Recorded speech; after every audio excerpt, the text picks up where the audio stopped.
You ask Tiger to solve. This deals with linear equations with one unknown. The final result is x equals 27/4. Let's solve it step by step. Simplify the expression. Combine like terms.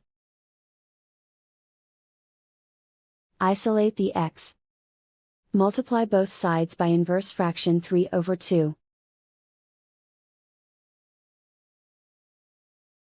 Group like terms. Multiply the coefficients. Simplify the fraction. Multiply the fractions.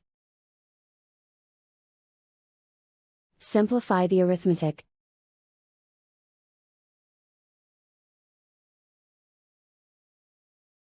And so the final result is x equals 27/4.